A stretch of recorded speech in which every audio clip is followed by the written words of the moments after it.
Hello rankers, this is our YouTube channel CBSE Ranker और we are going to explain exercise 1.2 of number system of class 6 of your NCERT book।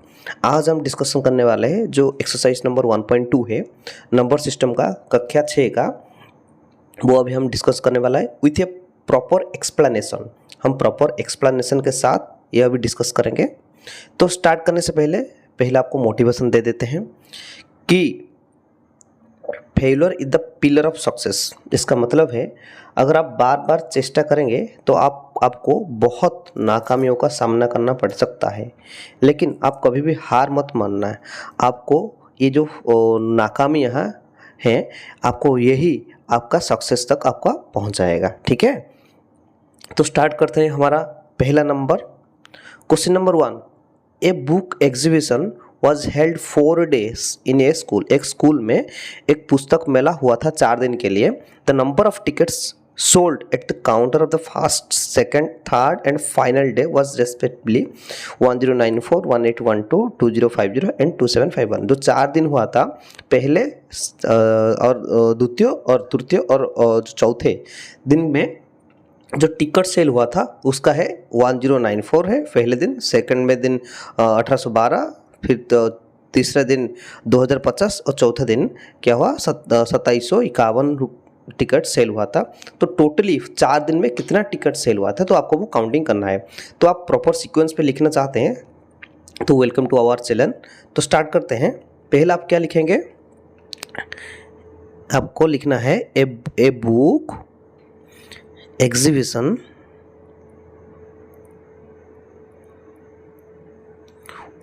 was held in a school। ठीक है, उसके बाद आपको next line लिखना है the number of tickets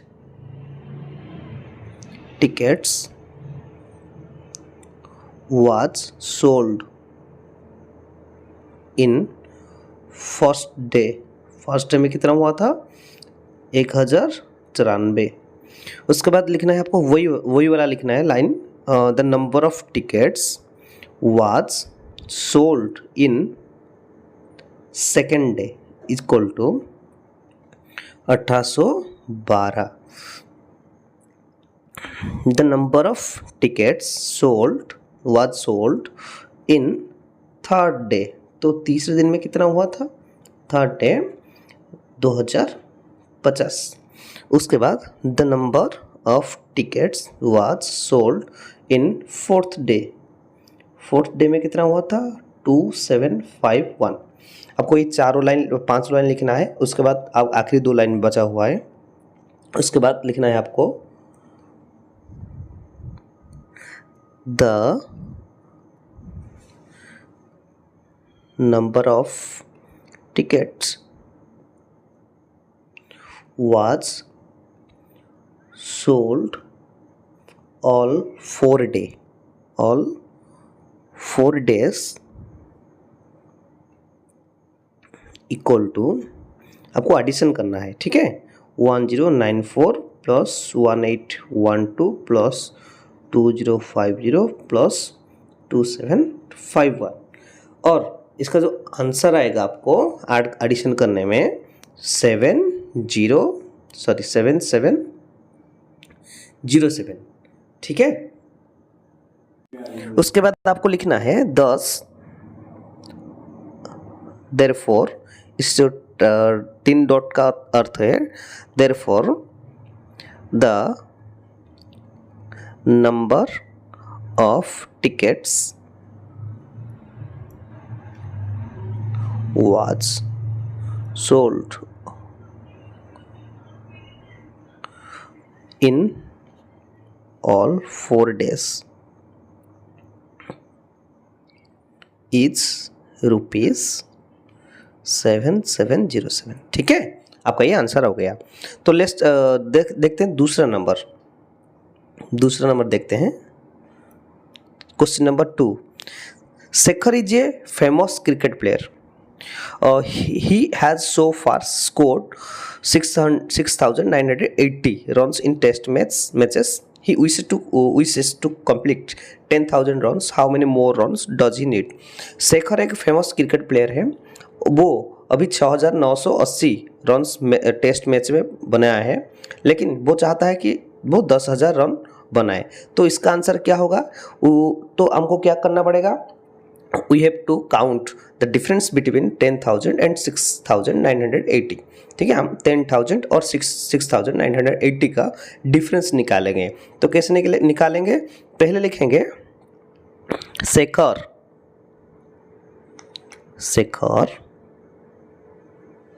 wants to complete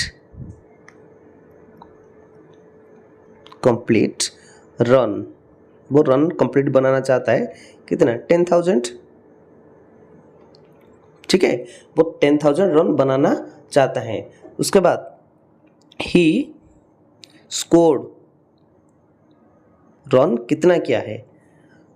6,980। आपको ये सब्सट्रैक्ट करना है। तो आंसर क्या आ जाएगा इसका? 0,203, 3,020 रन। तो आपको लिखना है therefore he has to complete 3,020 more runs. ठीक है, आपको ये सीक्वेंस में ये आ जाएगा। ठीक है, टू स्टॉप। तो शेखर को इतना रन बनाना पड़ेगा। ठीक है, नेक्स्ट नंबर देखते हैं, question number 3। In an election the successful candidate registered 5,77,500 votes and his nearest rival secured 3,48,700 votes।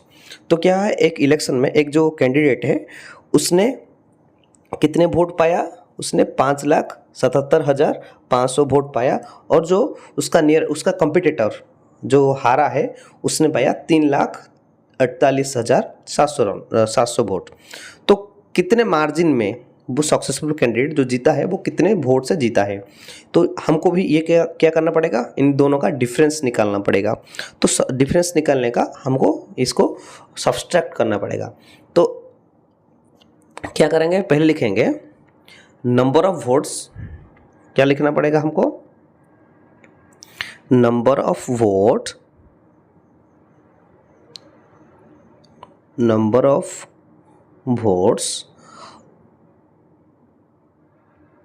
obtained by winner, जो जीता है। ठीक है, हम विनर नहीं लिखेंगे, हम लिखेंगे, क्या लिखेंगे?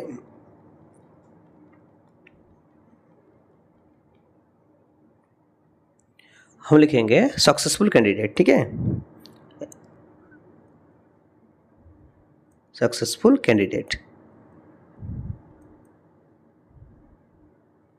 कितने में जीता? 5,77,500। तो उसके बाद क्या लिखेंगे? Number of votes obtained by nearest rival, जो हारा है। Number of votes obtained by nearest rival, जो हारा है। अभी भी आप भी कभी खेलोगे, एक जीता होगा तो एक हारा होगा। ठीक है, रिवेल इक्वल टू 3,48,700। ठीक है, उसके बाद हमको क्या करना पड़ेगा? इसको सब्सट्रैक्ट करना पड़ेगा। तो आंसर आ जाएगा 2,28,800। ठीक है, आप ये चेक कर लेना। उसके बाद हमको ये देयरफॉर लिखना पड़ेगा। ठीक है, इसको देयरफॉर हमको लिखना पड़ेगा एंड में। देयरफॉर द सक्सेसफुल कैंडिडेट, यहाँ जहाँ लिखा है आपको लिखना पड़ेगा। देयरफॉर द सक्सेसफुल कैंडिडेट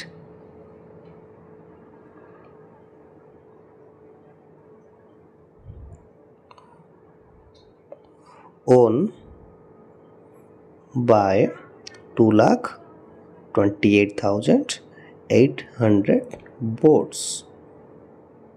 ठीक है, तो नेक्स्ट क्वेश्चन देखते हैं। Question number 4, Kirti book store sold books worth 2,85,800 in first week of the June and books worth 4,768 in second week of the month. How much was sale for first week 2 weeks together and which week was the greater sale and by how much? ये इसमें हमको 3 answer इसका निकालना पड़ेगा। तो पहले क्या निकालना पड़ेगा, जो उसका जो 2 वीक था, 2 सप्ताह था, तो उनका जो टुगेदर मतलब टोटली उनका बुक कितना सेल हुआ था, कितना बिका था। उसके बाद फिर निकालना पड़ेगा कौन सा वीक से ज़्यादा बुक का सेल हुआ था और कितना ज़्यादा सेल हुआ था। तो पहले निकाल देते हैं द सम ऑफ 2 वीक्स। ठीक है, हम लिखेंगे books sold in Kirti book store in first week. कितना लिखना, कितना उसका फर्स्ट वीक में हुआ था, 2,85,891। ठीक है, और उसके बाद फिर से लिखना book sold in Kirti book store in second week. कितना लिखना पड़ेगा आपको, 4,00,000 और 768। आपको ये एडिशन करना पड़ेगा। तो एडिशन में कितना आ जाएगा, 9, 5, 6, 6, 8, 6,86,659। तो इसका आंसर आ गया 6,86,659। ठीक है, तो दोनों वीक में टोटली इतना हुआ था। ये टोटली बुक हुआ, आप यहाँ पर लिख सकते हैं टोटली बुक। उसके बाद नेक्स्ट हमको निकालना पड़ेगा जो बड़ा है। तो पहले हमको क्या देखना पड़ेगा, इन दोनों में ग्रेटर कौन है। तो ग्रेटर ये 4,00,000 वाला है, तो पहले वीक में उसका ज़्यादा सेल हुआ था। ठीक है, तो हम क्या लिख सकते हैं यहाँ पर,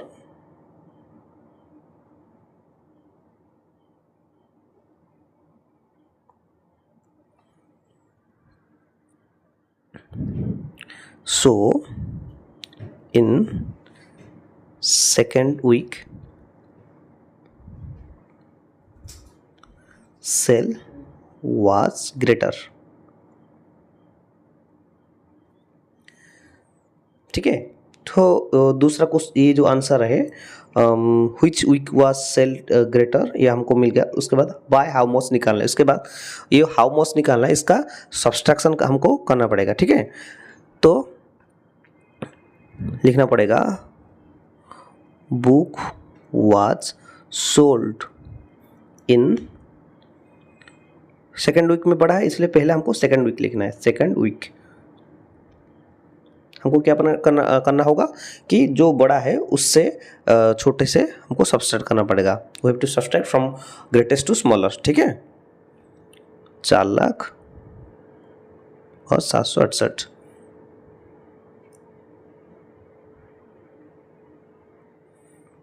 उसके बाद फिर से लिखना पड़ेगा बुक वाज सोल्ड इन, ये आपको लिखना पड़ेगा, इसमें मैं डॉट दे रहा हूँ, आपको लिखना पड़ेगा। ठीक है, फर्स्ट वीक इक्वल टू 2,85,891। तो सब्सट्रैक्ट करने से आ जाएगा 7,778,411 1,14,877। तो आंसर क्या आ जाएगा, तो आपको लिखना पड़ेगा देयरफॉर। आप देयरफॉर लिख सकते हैं या फिर डॉट दे सकते हैं, 3 dot. Therefore 1,14,877 more books were sold in second week।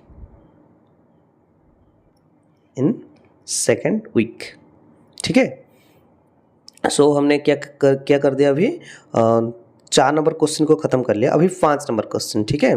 Find the difference between the greatest and least number that can return using the digits 62743 each only once. तो हमको क्या करना होगा, तो जो ये नंबर लिखा है 62743, इन चारों को लेकर हमको क्या करना पड़ेगा, इन पांचों नंबर को लेकर हमें एक ग्रेटेस्ट नंबर बनाना है और स्मॉलेस्ट नंबर बनाना है और उनका डिफरेंस, उनका पार्थक्य निकालना है, ठीक है।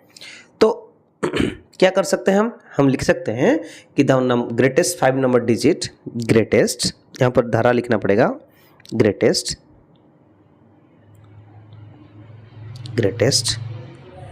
5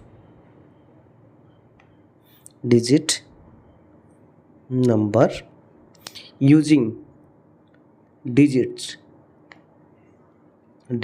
क्या डिजिट को 6, यहाँ पर यहाँ जगह नहीं हो रहा है तो हमको नीचे लिखना पड़ रहा है 62743।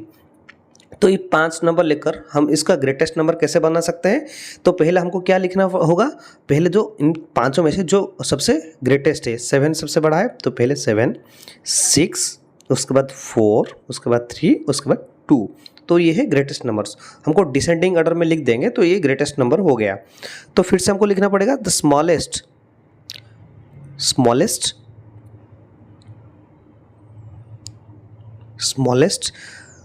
5 डिजिट नंबर यूजिंग डिजिट्स 62743। तो स्मॉलेस्ट नंबर क्या होगा इसका, जब हमने ग्रेटेस्ट नंबर किया था तो हमने डिसेंडिंग ऑर्डर में लिखा था, तो अभी हम क्या करेंगे, असेंडिंग ऑर्डर में लिखेंगे। जो सबसे छोटा है वो पहले लिखेंगे 2, उसके बाद 3, उसके बाद 4, 6, 7, ये हो गया स्मॉलेस्ट नंबर। तो हमको यह क्या करना पड़ेगा, सब्सट्रैक्ट करना पड़ेगा। इन दोनों का सब्सट्रैक्शन का आंसर है 56925। ये हो गया हमारा आंसर 52,965। तो हम क्या लिख सकते हैं, therefore the difference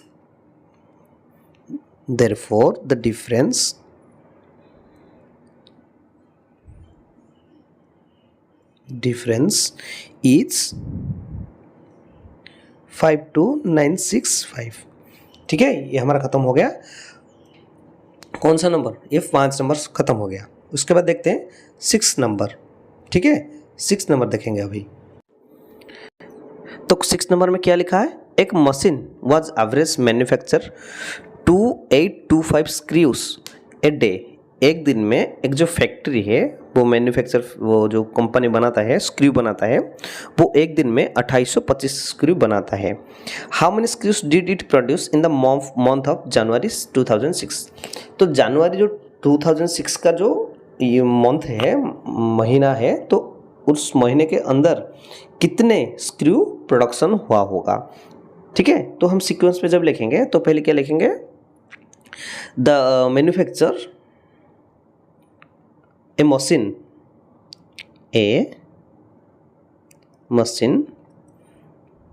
manufacture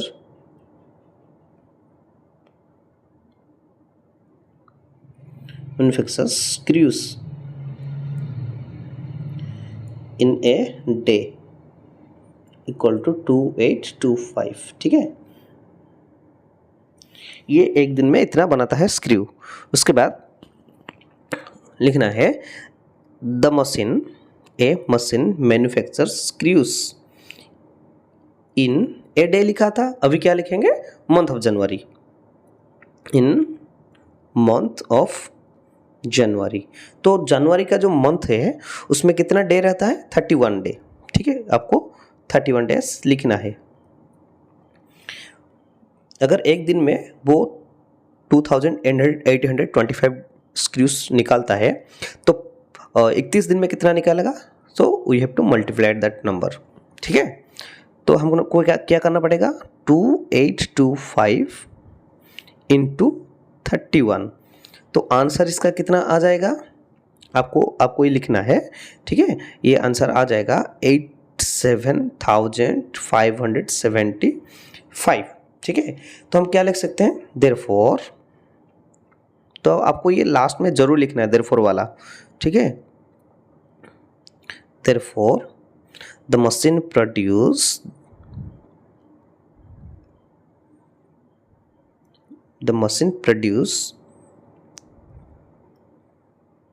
887,575 screws in the month of January, ठीक है। आई होप आप बहुत अच्छी तरह से समझ पाए, ठीक है। तो अभी हम क्या देखेंगे, 7 number. A machine had 78,592 with your merchant, sorry एक मार्चेंट जो एक व्यापारी उसके पास 78,592 रुपीज़ उसके पास था। उसने एक परचेज किया radio set, 40 radio set at 1200 each. उसने क्या किया, जो एक रेडियो है उसका प्राइस है 1200 रुपीज़, और उसने क्या किया, 1200 रुपीज़ का एक रेडियो परचेज किया। कितना सेट परचेज किया, वो 40 रेडियो परचेज किया। 1200 रुपये का एक 400 परचेज किया। तो उसके पास था 78,000 और बाकी उसके पास कितना बचा हुआ है, ठीक है। तो क्या कर सकते हैं, उसके पास था 78,592। उसने एक 40 रेडियो खरीदा, एक रेडियो का प्राइस है 1200, तो उसके पास कितना पैसा बचा। तो पहले क्या लिख सकते हैं, cost of one radio, cost of one radio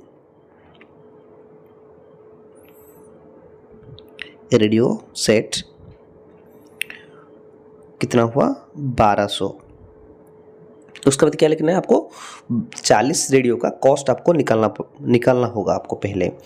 तो the cost of 40 radios equal to 1200 into 40, तो कितना हुआ, 48,000 रुपीज़, ठीक है। आपको यूनिट लिखना होगा, रुपीज़ का आपको मार्क देना पड़ेगा, साइन देना पड़ेगा। तो मार्चेंट के पास कितना था लिखना पड़ेगा आपको, मार्चेंट हैड रुपीज़, कितना उसके पास था, 78,592, ठीक है। तो उसने कितना परचेज किया, वो खर्च किया, तो लिखना पड़ेगा his expenditure,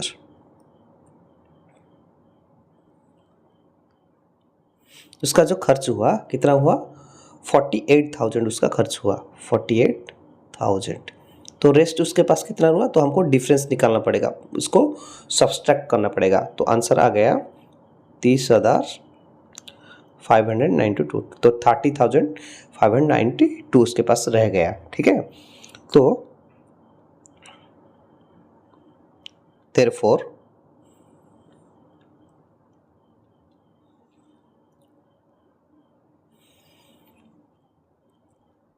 therefore 30,592 rupees will remaining with him। तो इतना पैसा उसके पास बचा हुआ होगा, ठीक है। तो आशा करता हूँ आपको वीडियो बहुत पसंद आया होगा, बहुत इन्फॉर्मेटिव होगा, आप अच्छी तरह से समझ पाएंगे। तो आप हमारे चैनल को सब्सक्राइब और लाइक करना मत भूलना, आपको ऐसे ही इन्फॉर्मेटिव वीडियो आगे मिलता रहेगा। थैंक यू, जय हिंद।